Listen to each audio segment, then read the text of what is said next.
Greetings, Japan fans. In today's show, we're going to look at innovation.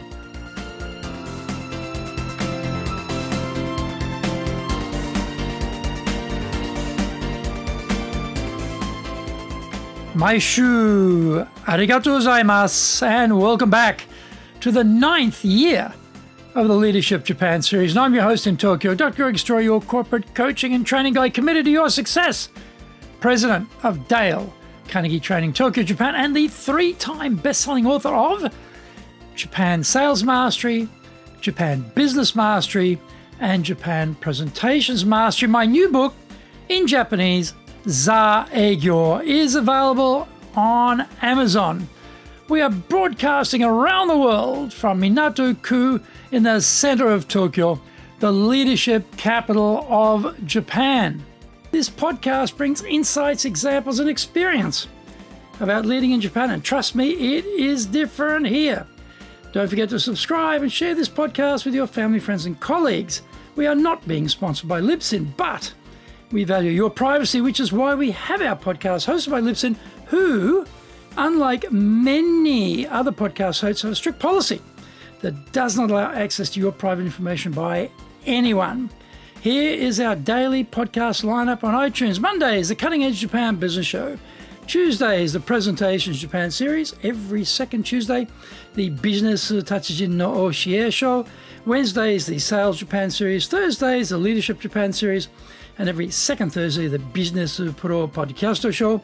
Fridays, the Japan Business Mastery Show. And Saturdays, Japan's top business interviews. Before we get going, today's handy Japanese phrase is Massugu onegai shimasu. Massugu onegai shimasu. So if you want to go straight, you're in the cab and you want the driver to keep going straight, or you're with a friend and you want them to keep going straight, you just say Massugu onegai shimasu. Massugu onegai shimasu. Probably you wouldn't say onegai shimasu to a friend. That's probably a bit too formal. You'd probably just say Massugu, Massugu, Massugu kudasai maybe. Massugu kudasai. That's probably more likely. Onegai shimasu is a bit too polite, I think, in that case. So maybe if it was with a client, if you're in a taxi, you've got a client with you, and you're telling the taxi driver where to go, you want to appear to be polite, so you'd say, Massugu onegai shimasu. Massugu onegai shimasu. Massugu onegai shimasu. This is episode number 443. And today we're talking about the innovation process for leaders. Doing more, faster, better, with less is inescapable in modern commerce. The demands just keep going up, and the resources available always seem to be tightening. We find ourselves in a vicious vice of contradictions without end. And then we have this global pandemic to just make it all that much more character building. Have I depressed you enough? How do we get out of this mess? What can we do to improve on the situation? Getting innovative ideas is critical for our businesses to survive, but how do we generate creative ideas? No matter how genius the boss, there are limits to how many worthwhile ideas can be generated by one individual. Also, the further you climb up the greasy pole within organizations, the further you get away from the coalface of what is really going on.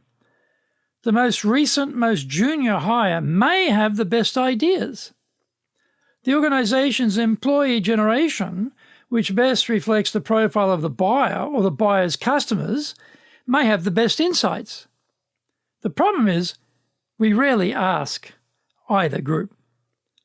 My various bosses holding the whiteboard markers and standing there demanding ideas which were filleted upon arrival is still burnt into my mind as the worst way to generate creative ideas. There are better ways to get ideas, and we have a 9-step innovation process tool to do just that. Step 1, visualization. What is our goal or objective? What does success look like? What is our should-be case? We have to be clear what we are striving to achieve, because if that target isn't clear, well, we have little chance of achieving it. Step 2, fact-finding. We need to get the facts. We look at the who, what, when, where, why, and how of situations. We defer judgment about facts and concentrate on collecting them. Sometimes we realize we have faulty or poor data collection systems, or worse, we discover errors. We need to work hard to establish the measurement systems needed to generate valuable data and to start looking for creative solutions to problems. Step 3, problem or opportunity finding. The way we state a problem influences whether we get useful or creative input. Our objective is to defer judgment and become crystal clear about what the real problem is.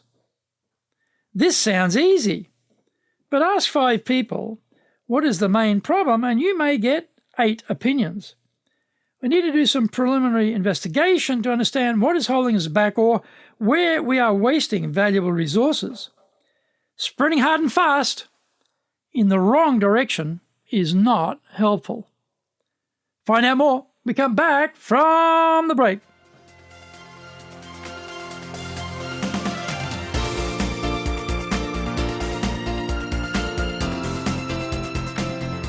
Our show today is brought to you by our public programs, but we also do custom-made in-house classes. Now, we do them in our super safe classroom, we do them live online, and we do them in Japanese, and we do them in English. Today's show is being sponsored by, on the 2nd of February, the Dale Carnegie course. It's a flagship course for the Dale Carnegie training system. On the 3rd of February, we have high-impact presentations, phenomenal program, 2 instructors, everything videoed, massive coaching, incredible value.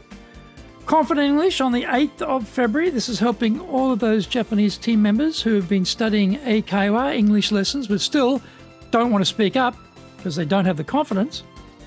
On the 14th of February, we're doing leadership training for managers. Most Japanese managers have had 0 training in how to lead, so let's fix that problem.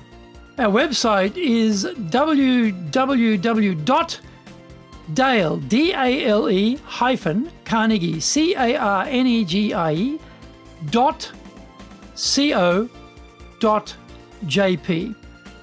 You can email me at greg.story@dalecarnegie.com. If you like learning by watching videos, then we have over 1,000 for you there at Tokyo, Japan, Dale Carnegie TV on YouTube.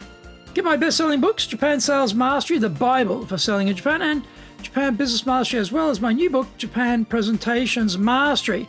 We release 3 TV shows every week on YouTube. The Cutting Edge Japan Business Show, that's a premier business show in Japan, comes out Mondays. Fridays, we have Japan Business Mastery Show. Saturdays, Japan's top business interviews, where I interview leaders in Japan from SMEs all the way up to the corporate captains of industry on one topic, leading in Japan. Every second Thursday, we release the Business Pro Television Show. Don't forget, you can email me at greg.story@dalecarnegie.com.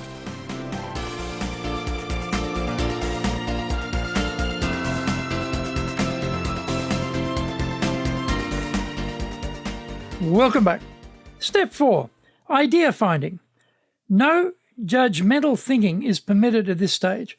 We're trying to collect as many ideas as possible and are after volume of ideas, not quality of ideas at this point.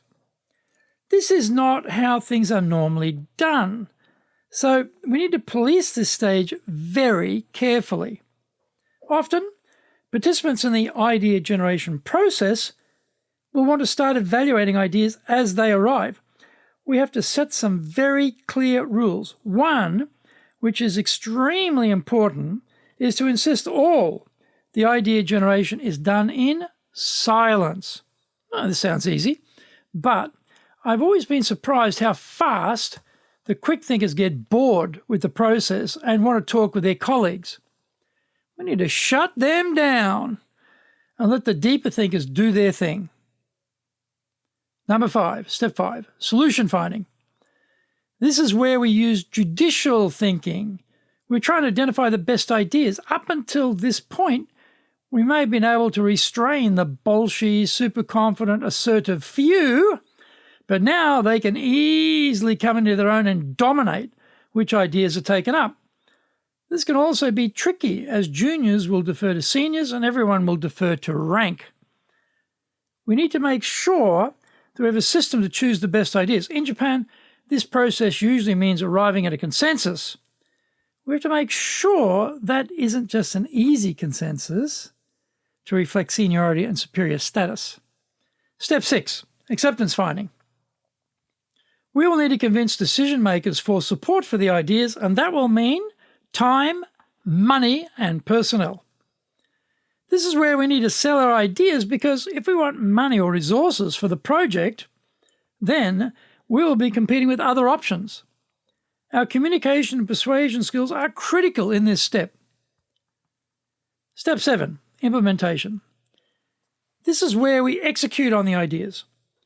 We need to set the plan, consider who does what, by when, how much budget, which resources we need, etc. Clarity around responsibilities is very important, and everyone has to know what they are accountable for and by when. Step 8, follow-up. We don't want to micromanage the execution of the plan, but we also don't want to neglect to check everything is on track. You think the project team are zigging, but you realize they are zagging instead. Best to know that earlier rather than later. Step 9, evaluation. Did we get the results we planned for? Was all of the effort worth it? What did we learn, which we can apply to other projects? The whole team should be involved in this stage to make sure the learnings are reinforced. It is surprising how many companies have no common process for generating ideas and creativity. One process, constantly repeated, becomes very efficient and effective. These 9 steps are the structure needed to start to build your own internal system for idea creation. Make this law, and good habits will become solidified and consecrated into the organization's DNA.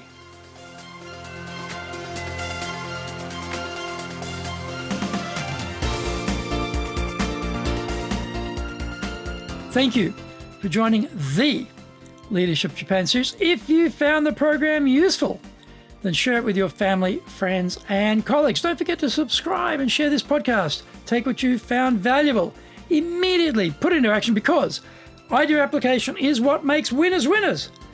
Be one of them. Remember, I'm your corporate coaching and training guy in your corner, committed to your success here in Nippon.